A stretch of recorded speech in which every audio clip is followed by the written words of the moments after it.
I am really interested to see how TCU fares against West Virginia on the road. Again, I think TCU should be among the 4 teams that are considered for the college football playoff when the initial,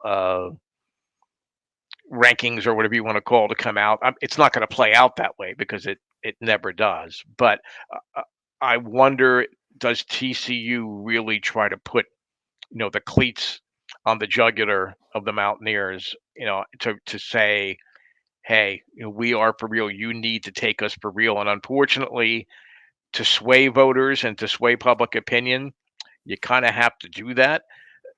Uh, West Virginia's had some pretty horrific injuries, and with Strixley, I'm excited to watch the TCU game. So am I. I mean, I was if I could have mortgaged my house, I would have bought a ticket to go down and see, the West Virginia game. But unfortunately, the secondary market prices on this game because TCU is such a great story now, or just way beyond, my means to go to look at that. But I want to watch this game closely because I have a feeling that TCU is going to kind of break away from its fairy tale kind of story so far this year and come out and say, we are among the 4 best teams in college football right now, and we're going to prove it to you right here on national TV. So that's the other game that I'm really taking a look at. It kind of hurts me because I sort of have a soft spot for WVU. I covered them indirectly through radio stations that were down in the Morgantown market. Mhm. Lots of my friends are big WVU fans. Their games are on local TV all the time in all sports here in the Pittsburgh market. But I think TCU. I want to see what TCU does with West Virginia.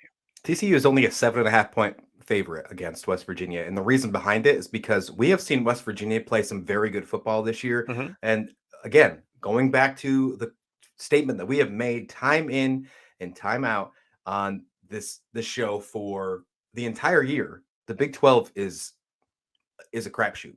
I mean, it is very unpredictable this season from the top to the bottom. I mean, Hmm.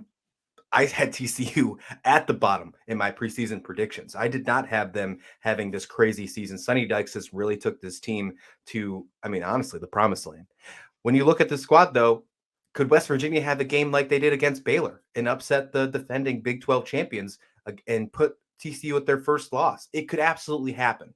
Yes. Doesn't mean that I think TCU is a bad football team. I think TCU deserves to have that recognition in the college football playoffs.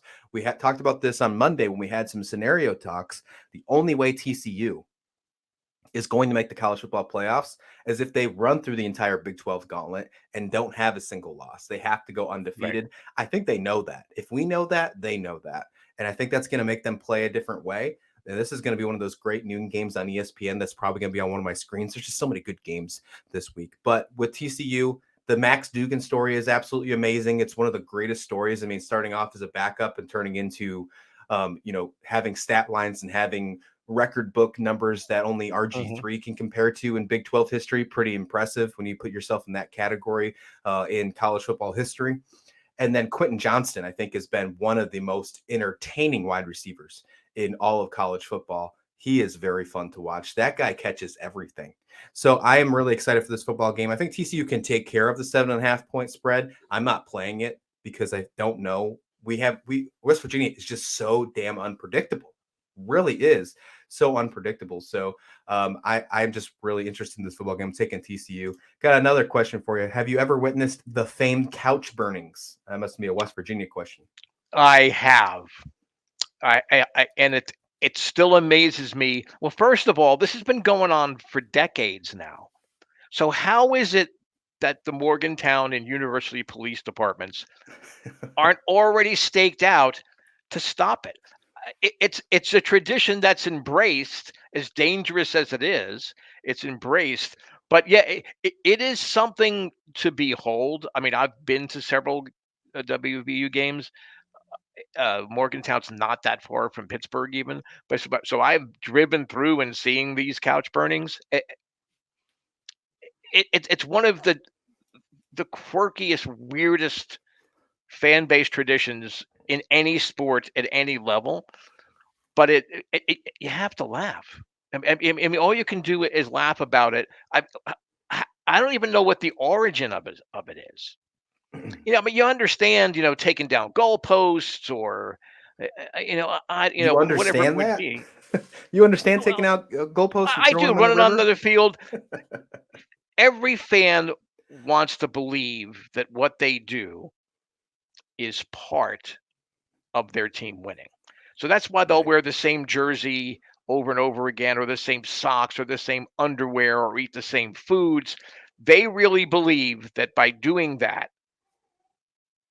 that's going to help their team win. And if they don't do that, it's their fault that their team got upset or that lost a game they could have won because they didn't change their underwear that day Well, or if they're didn't wearing the burn their same couch if they're after the wearing the game same before. underwear, I hope Yeah. they burn the couch.